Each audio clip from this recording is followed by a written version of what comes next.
Good morning, Rabbi Isai.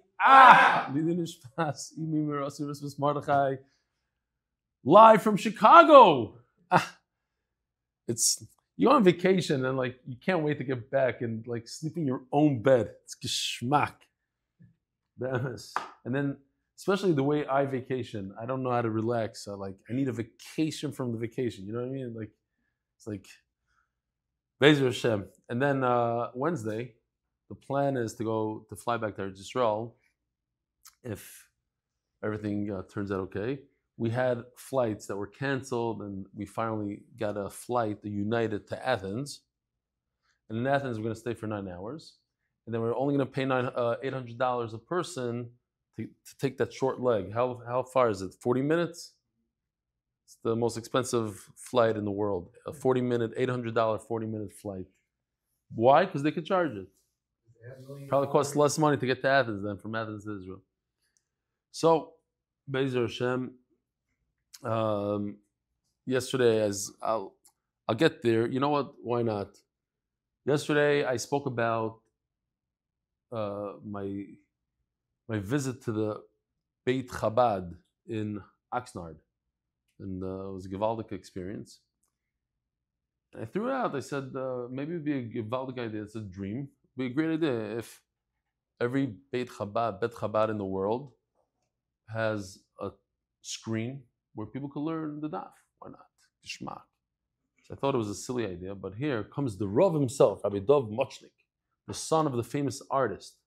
What's his father's name again? Michal. He says, "Hi, Rebelli. It was so nice having you join us. Someone sent me the video with the shout out you gave. Wow. Actually, a video broadcast at Chabad House is a fabulous idea. See, he's geschmack. He knows how to..." He's thinking to himself, what a terrible idea. But he said it's a great idea. Yeah, now you make me feel good. What's a good number and time to call you? Kol Tuv, Msuras Toivus, Dov. I don't know. I don't have a good number and I don't have a good time, but we'll have to make it happen. Shalom, Rabbi Dov, Mochnik, Chabad of Oxnard Jewish Center.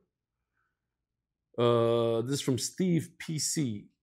I don't know his last name. He doesn't want me to know his last name. Cheskas Habatim is the subject. Wow, what a journey. What an emotion-packed shir. I listened to the Hebrew one where you're rightly overwhelmed by the 2 great emails. I fully understand the emotion. Tears of achievement. Tears that one sees lahavdil after an athlete wins the gold medal. After realizing the journey they took to get to their peak, the sacrifices along the way, the doubt, overcoming of challenges. So fitting after you've put yourself out to the very maximum and beyond, with your wife literally behind you. Actually, she's in front of me, sitting in the same room. There's one sugya where we were saying that, like I asked her, did you hear what I said over there? Because I didn't see it. She didn't hear anything. Baruch Hashem, she had her headphones on and she was in a different world. With you all the way on this 30th anniversary journey, learning in the car, many hours in the car. I learned many hours in the car because this is my mistake. I took this larger place. I didn't get a hotel. I got an Airbnb. I figured, okay, it's a 2-room place. I get there, the whole thing is wide open. Beautiful living room, diner, the whole thing, but it's open to the bedroom, including the bathroom in the bedroom. You know, everything's open. So I couldn't learn. I couldn't learn there and give shiurim when she was asleep. So I had to go to the car. And then I got kicked out of the car, as you know. Finally, the final day. No loitering, sir. I was like, okay, so what do you do now? Anyway, so learning on the floor, different time zones, very different time zones. 2 shiurim per daf, no sleep. Shkoyach. How fitting that this parak, where things seem to have peaked, is called Cheskas Habatim. You have mamish been mechazik, the batim of Klal Yisrael, especially those who have written themselves off from steiging in their learning. Givaldik. May you and your wife be zoichet to the bracha. V'yas lohem batim. And maybe we're zoichet to see Moifsim continue to flow Be'ezer Hashem. In the MDY Mishpachim Yad is referring to that email, the Litvische email of the Moifes, with deep appreciation and recognition of all that you have been zoichet to do, a follower on and off from Brachas Daf Gimel. Beautiful.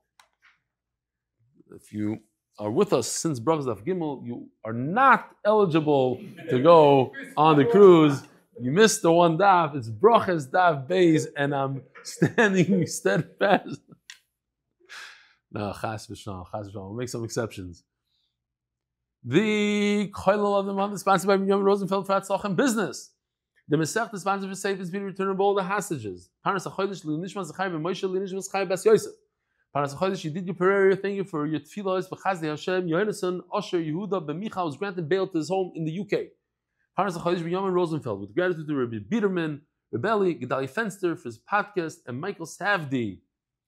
Parnas HaYoim Avram Meir Farkovich. Lili Nishmas, my niece, Miriam Rochel, Bas Rabbi Daniel Shlomo, Miri Farkovich. Parnas HaYoim, Mordechai Sepazin, Zech Nishmas, his great-grandfathers, Yortzai, Rabbi Avram Yishayahu, Ben, Rabbi Chil Michael, Sepazin, Zichron Rabbi Chom, and Neshama have an Aliyah. Parnas HaYoim, Michael Gordon. Who's that? In honor of the Yortzai of Zev Ben Zundel HaKoyen, Walter Gordon, Melbourne, Australia. You have some relatives in Melbourne, Australia. We have some listeners in Melbourne, Australia. And Shama should have an Aliyah. Amir Farivar, something like that. Farivar.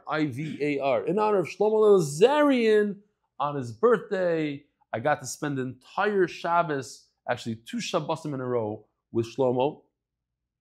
So what happened was I was at his house, not this past Shabbos, the one before.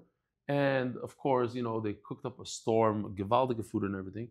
So he said, okay, you're coming back to me. I said, no, I can't do this to you again.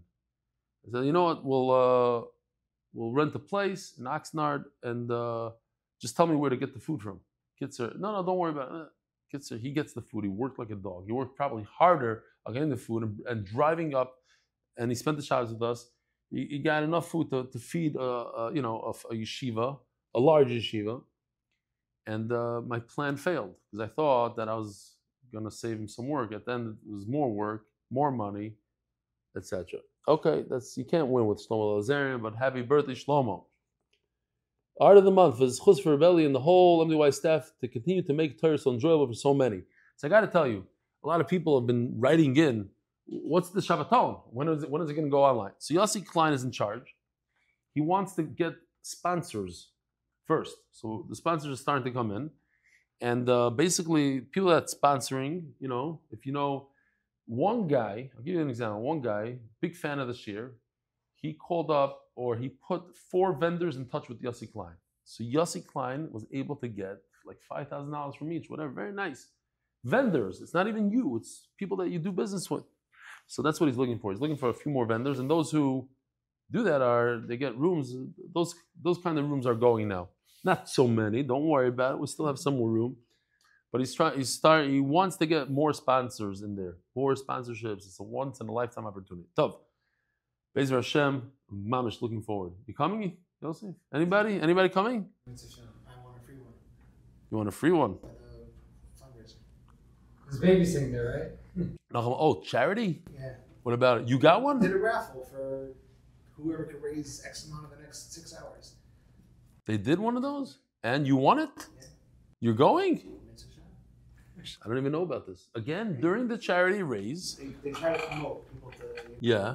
They said whoever. Donors, next whatever, you get a raffle ticket. And the more you get a raffle ticket. And you won the raffle?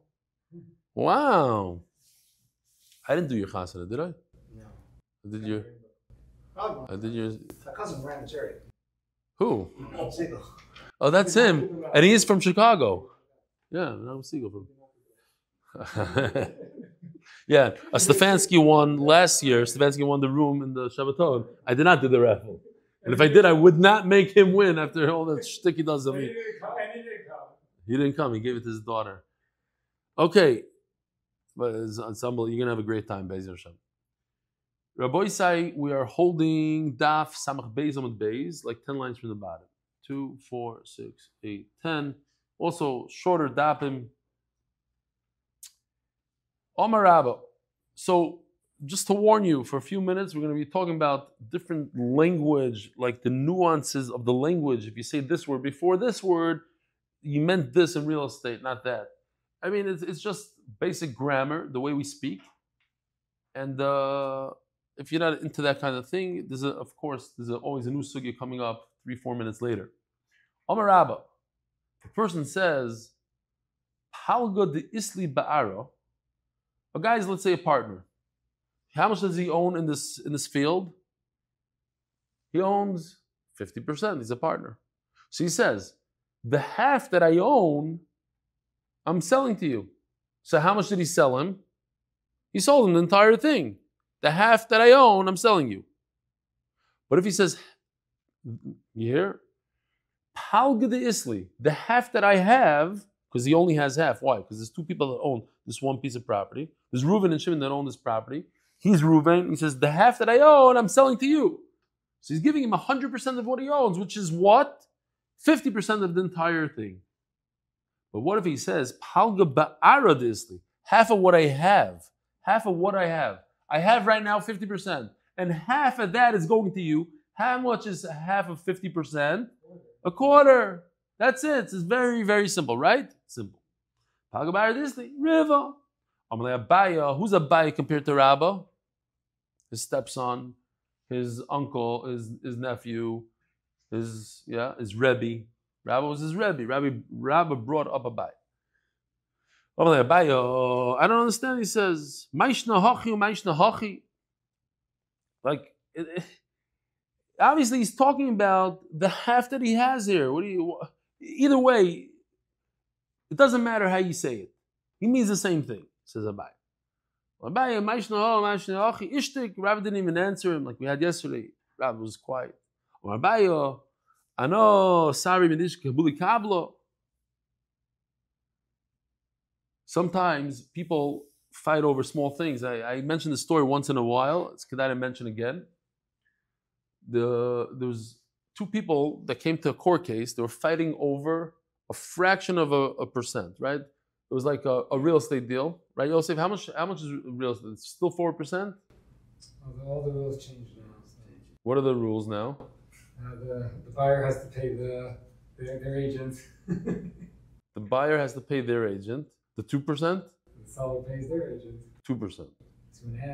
The mamash changed. How did it change? It changed. Okay. So let's say they're fighting. Is it 2.5, or is it 2 and a third? Okay. So they come to court. So the guy, somebody's looking. He says, Rabbi Kreisworth says, Chaim Kreisworth. What are they fighting over? They're fighting over a fraction of a percent. So for that, you come to court. The answer is because the deal was $200 million. So the fraction of a percent is a lot of money.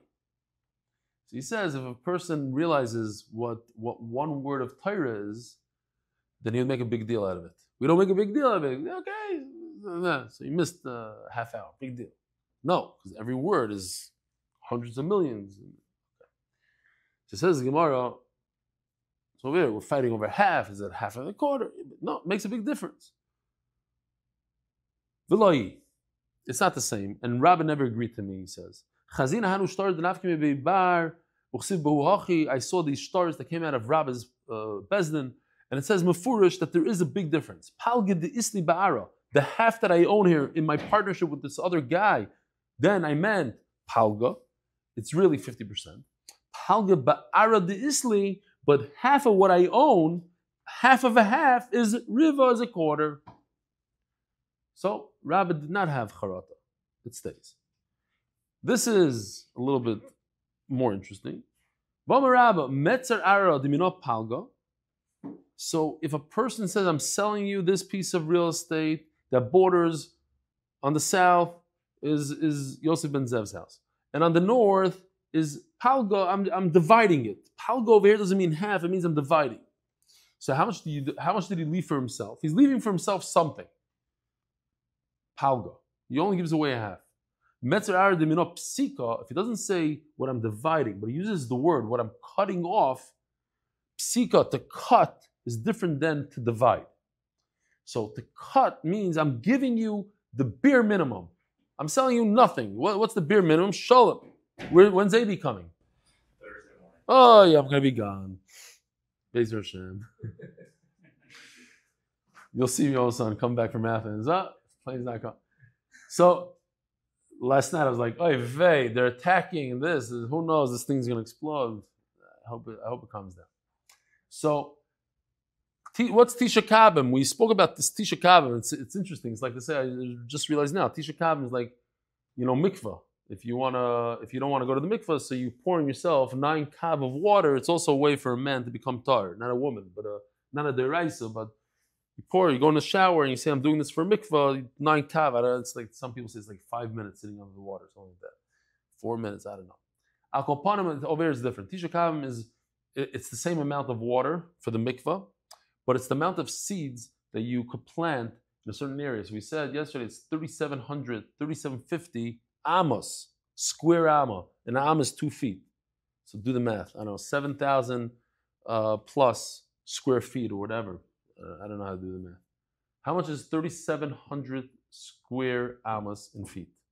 If each amma is 2 feet, 2 by 2. No, it might be much more than what I just said. Double. I don't know. Okay, who knows? Panovich math. Says the Gemara. Metzerara de minopsiko Tisha Kabim. So I'm giving you nothing. I'm giving you the smallest type of field in the world, a Tisha Kabim field.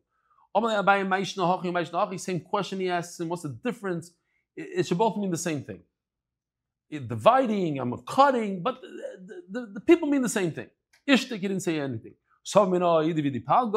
I thought because he was quiet, my uncle, he probably agrees with me that both mean I'm giving you half. Whether I say cut off or divide, I mean half.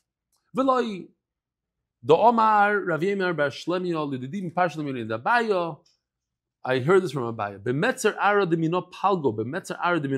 Whether you say palgo or psika, there's no difference. I'm sorry. These are the borders, palgo. If you don't say these are the borders, Tisha Kabin.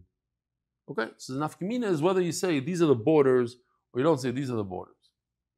Boys, at least 2 people just walked in. We're starting a brand new sugya, brand new. So, pshita, this is very simple. Let's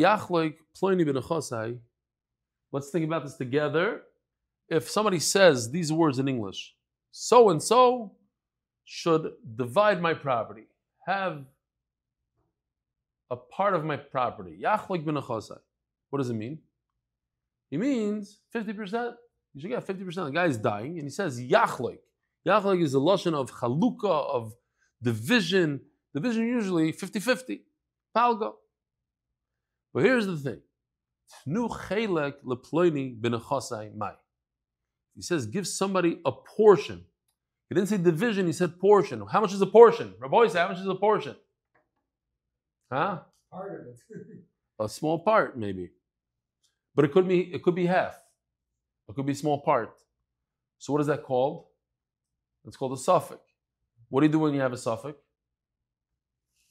Huh? Yes, you're right. And what does Sumcha say? Here. Okay, so Sumcha says so what do we do over here? We don't know. Did he say a portion or did he say a division? A division would mean take half of my property. I'm checking you out soon. That person, not me, Chas v'shalom. This guy is on his way out to Eilam Emes, and he says, take a.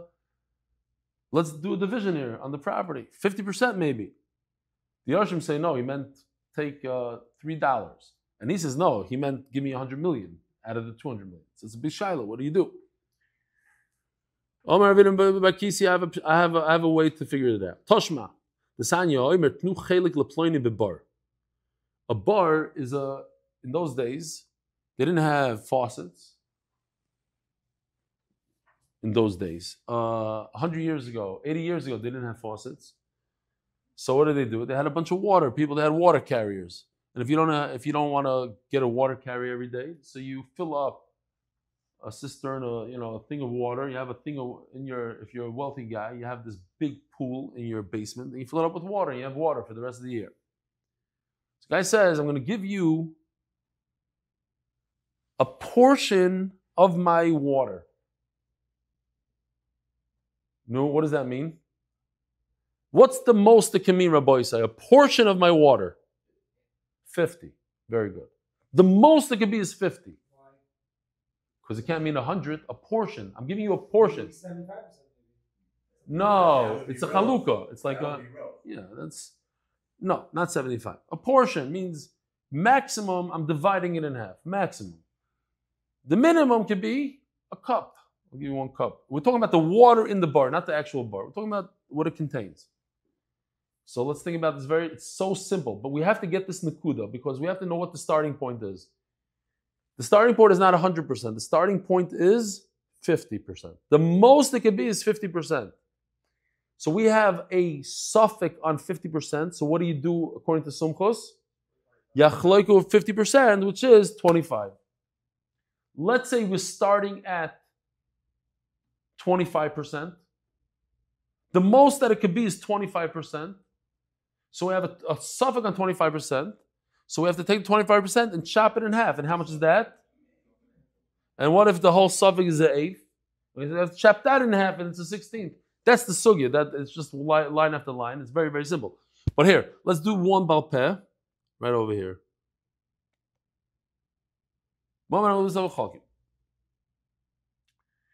We have a pit full of water. And he says, I'm giving you a portion of the pit. What's the most he can mean? 50%. So we have a shaila. Do you mean 50% or 1%? So that's a suffix. So what do we do? Here. So the shaila is on a half, on 50%. So according to Sumchos Mammon Amud B'Safek Chalkim, it turns into a quarter. He walks away with a quarter. Great. He gets at least a quarter. But now our basis just dropped. Chavis means I'm giving you water for an animal. Here we go. Chavis. Chavis is half of a bar, and I'm giving you a portion of a half. So how much is the most you could ever get? A quarter. So now your suffix on a quarter. Mom, and I'm able to be suffix. Cholkim, take the quarter and split it in half. And what do you get? An eighth. Ligdeira, I'm giving you water for cooking. Cooking, you don't need as much water as a cow drinks, much less. So you're starting with a third of a bar. Here's a Gdeira, a third of a bar.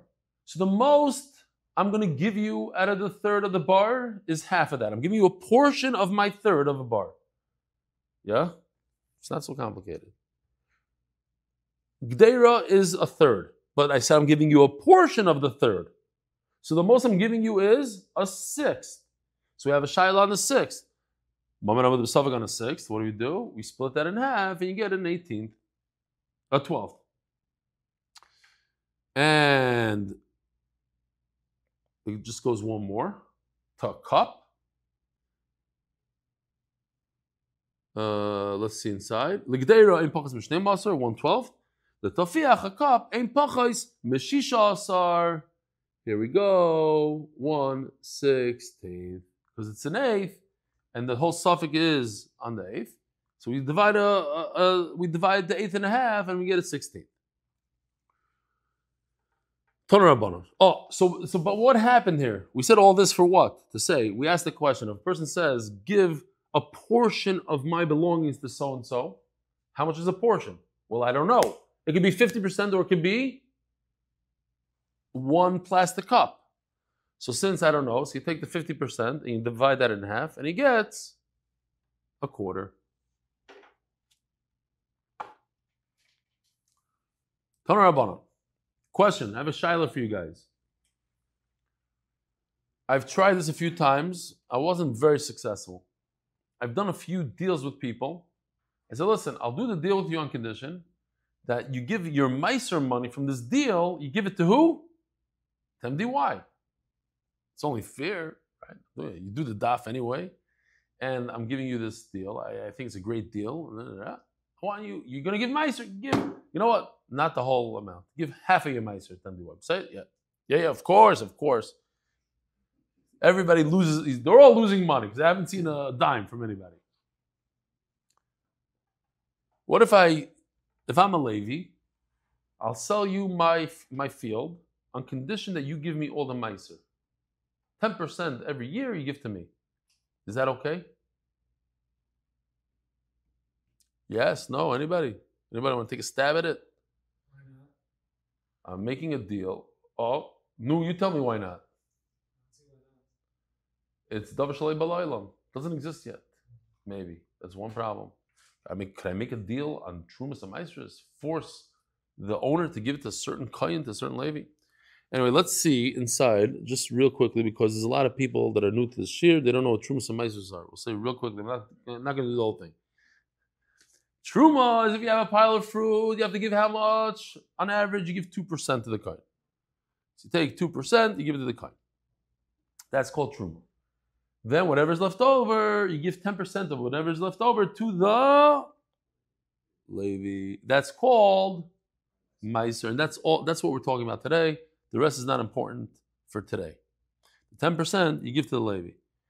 Now, not everybody together. I know you all know the answer. When the Levi gives his 10% from the 10% he just got from the Yisrael, he takes from his 10%. He takes one apple and he gives that to the Kohen. What is that called? Trumas Meiser. The Olam knows. But ask people in the street. Anyways, we're talking about Meiser. So look inside. It's unbelievable. Ben Levi Shemachar Sadli Yisrael. He makes a deal. I'll sell you this field, but you know what? I feel I could do better than this number that we agreed on. Give me 10% of the produce every single year. You have to give it anyway to some Levi. Give it to me, and then I'll sell you the field. It works. Yosef said, I don't see why it doesn't work. He's right. It works. Now, what the Gemara is going to explain is, it doesn't work as simple as you think. It works as if he didn't even sell 10%. 10% of the field remained by him. That's how it works. Does it count as Meiser for that? If the 10% stays as his, how does it count as Meiser for that? Oh, he's asking a very nice question. Very good question, obviously. He's asking if it remained by him, if it's the Levi's, so how could Yisrael take the Levi's 10% and then give it back to the Levi? So the Rishonim discuss it and they say basically he loans it back to the Yisrael and he makes it part of it. And yeah, they discuss it. That's how it works.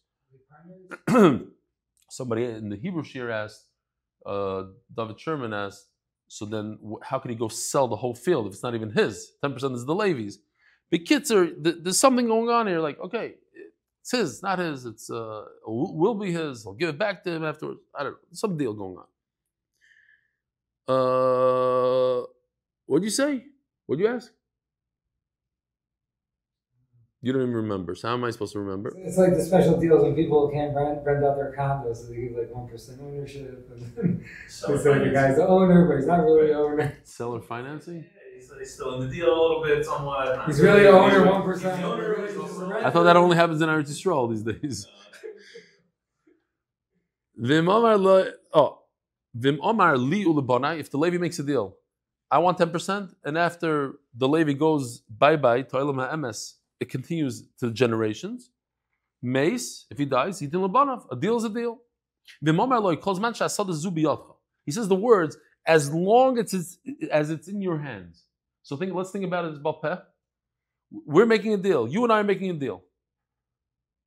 You're the Levi, I'm the Yisrael. I have to give you 10%. Now I'm the Yisrael, I sell it to somebody else. That's somebody else. Does he have to continue the deal? No, because we said Kozman should be Yadi. As long as it's by me. It's not by me. Now he sells it back to me. It's biyadi. It's a different deal. Very good. It's a different deal, says the Gemara. So Kivin, sorry. Even if he repurchased it, he bought it back, it's a different deal. Ein loy olav klum. Why? Because there's a side here that we said a number of times. The side is ma mocha rishon l'sheni. When I sell it to you and you sell it back to me, what did you sell back to me? Exactly the conditions that you had. And you didn't have to give the Levi. So when you sell it back to me, I also don't have to give it to the Levi. I'm no different than you. Ma mocha rishon l'sheni. What does the first one sell to the second one? Whatever he has. So he gets his schus basically.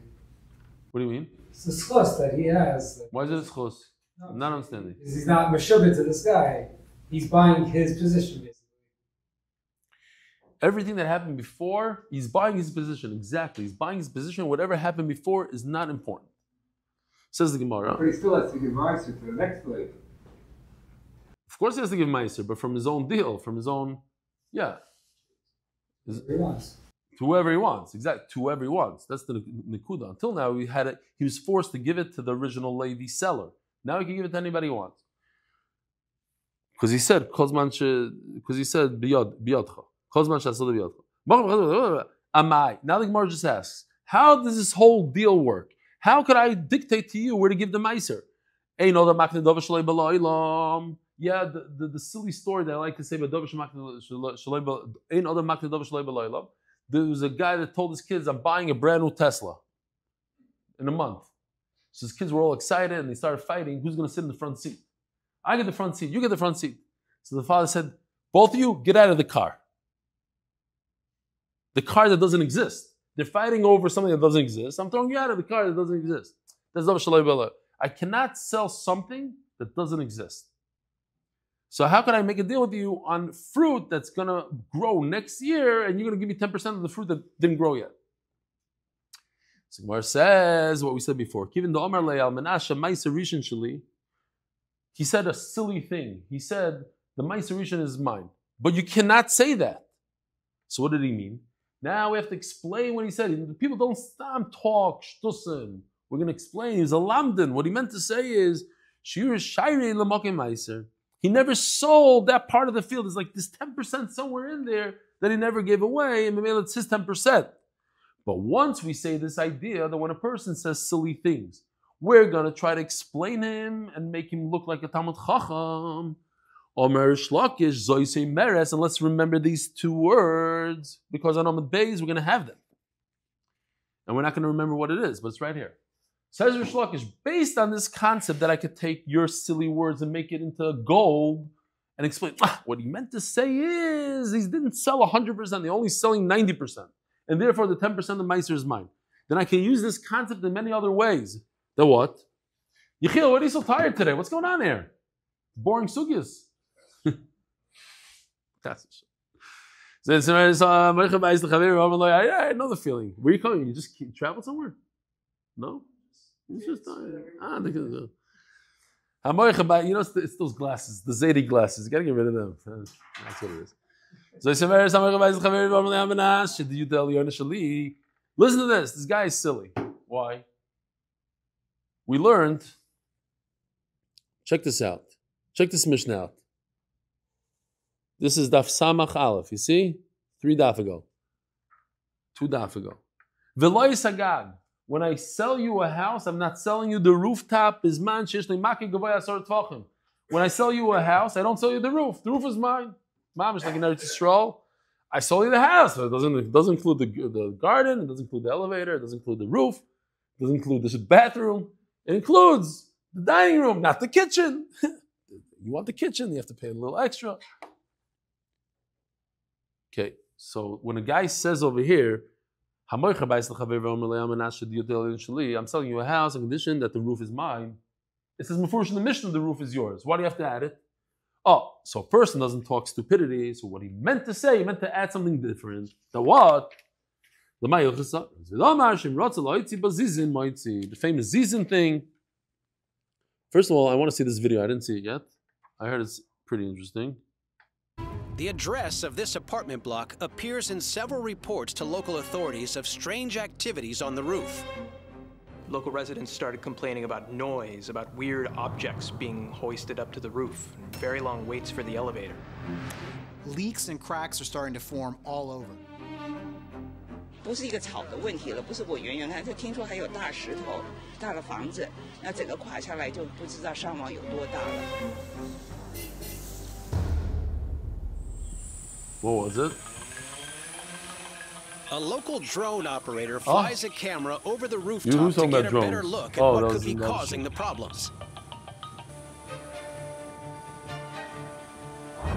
That's it? Shrubs, a swimming pool. It's the size of 2 basketball courts. This is totally crazy. The aerial footage reveals the huge mountain-like structure is 2 stories high. has its own sun terrace, and even a vineyard. This was a huge amount of work. You see these massive metal structures on the sides of the towers to hold it all together. This is no roof garden. Officials give the owner of the top floor penthouse 2 weeks to remove his rooftop mountain. Days later, workers start to remove the weird mountain. Its owner was given just 15 days to dismantle what took more than 6 years to build. Rumor has it that 1 year on, they're still struggling to take it down. Okay. So when I sell you the penthouse, I keep the rights for me to build weird mountains on top. That's the bottom line. Rav Zvid Omar, that's Rav Papa in a second. Rav Zvid Omar, let's just do Rav Zvid. Rav Zvid Omar Shimrotz Loitzi Vazizin Moitzi, that if a person wants to do one of these guys, he can. He could add a little beam sticking out into the property. Rav Papa Omar Shimrotz Livdei Sali Al Gabo Boina. If he wants to build a mountain on top, he could build. The Gemara says it just doesn't fit so well into the words. Why? Because what Rav Zvid is saying is that he retained some of the property. Why would a person say such funny language and say, "Oh, I'm not selling you the roof," when it's a Mefurish Mishnah, he doesn't sell the roof? Obviously, he meant to say something extra that he could use it for the ziz. But what Rav Papa is saying doesn't fit so much into the lashon. So the Gemara says, "Bishlam el Rav Zvid harim dektoni zoyse meres el Rav Papa mai zoyse meres kashya." Okay, a little bit of a kasha. Sponsor. Sponsored by Yisrael Share, Construction Management, Supervision, and Life Share Community, protecting families today before tomorrow's unexpected loss.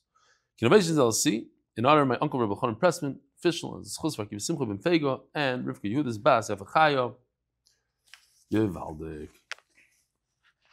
Zog the Gemara. So there's just the Rashbam talks about a guy sells. He leaves himself the ability to put a beam in there. And what happens when the house falls down? Could he still put a beam in there? So he says no. Ad kidei kach, he never thought about that kind of heichatim says it's going to fall. This there's a story with the Marsham also that a guy had to sell his house. He didn't have money, so he sold his house and he made a deal. But on condition I could live there until Me'av Esrei. And what happened was, the guy's probably in his 90s. The guy said, "Okay, fine." Which reminds me of another story, the famous story in Bnei Brak, where Shteiman, this couple wanted to buy an apartment. They were getting married. I'm trying to think of the story, and they went to Rav Shteiman. Rav Shteiman said, I forgot how it has to do with Rav Shteiman, but the bottom line is, he said, "No, buy here in Bnei Brak, you find something." And there was an older man who was selling his house for very, very cheap, on condition that the couple would live with him, like take care of him. So they didn't have any money, and Rav Shteiman said, "Do the deal." And so they bought the place, and before their chasana, it's not a nice thing, but before the chasana, the guy was nifter. He was that old. So anyway, this old guy, he says, "But I get to live here until I die." And then the house fell down. So when they rebuild the house, does he get the right to live there or not? And the answer is no. According to the Marasham says no, because he never thought about that possibility. It wasn't in the deal. The deal was in this house until he died. He didn't think about, if it fell and then he's going to build brand new construction and I get to live there again. Are you saying it's it's his wow. land. I hear. Sometimes, listen, you're saying you're going up the halacha, but it's not the right thing. You throw the old man on the street.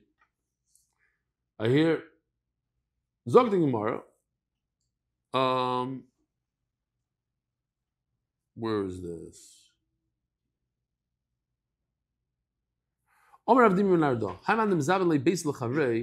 If a person sells a house to his friend, I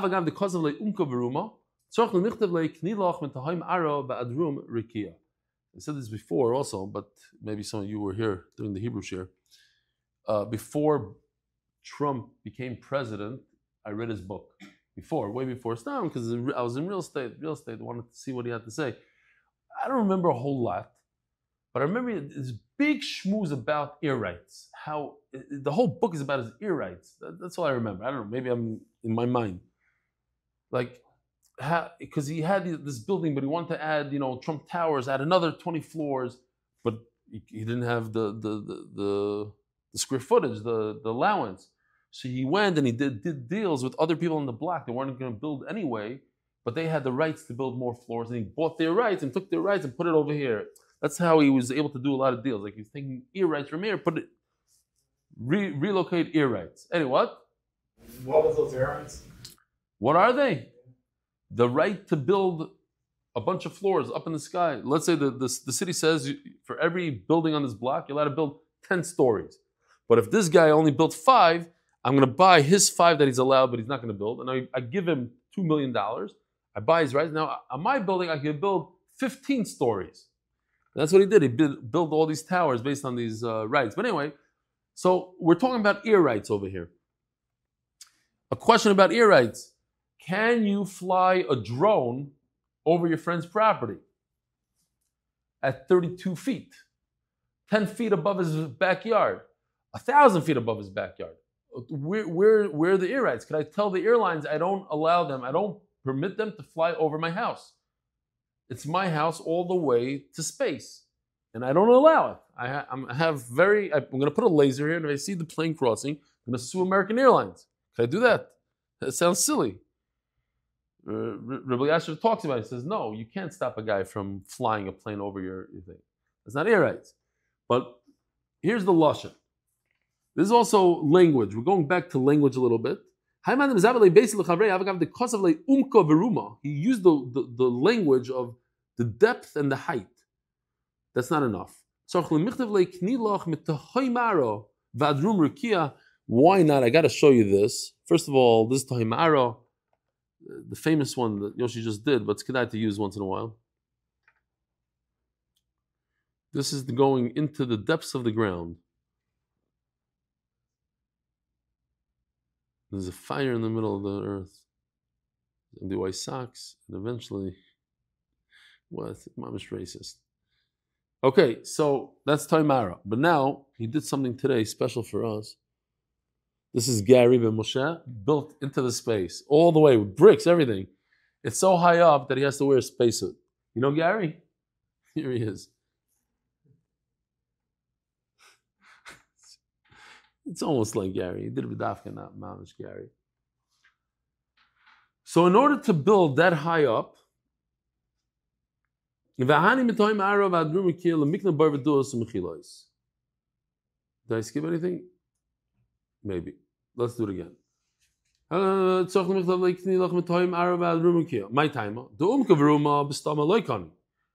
I say the depths and the heights, it doesn't include all the way up, all the way down. All it helps is, the little basement, not 10 feet below the ground. So if I sell you my house, I still retain rights to dig I can dig tunnels. Oil. I can dig for oil under the house I sold you. I only sold you my house, the exact house, with the basement and 3 feet below the basement. That's it. Everything below that is mine. I retained it for myself. Why not? Who said not? So if you want everything, I'm just thinking, remember that story?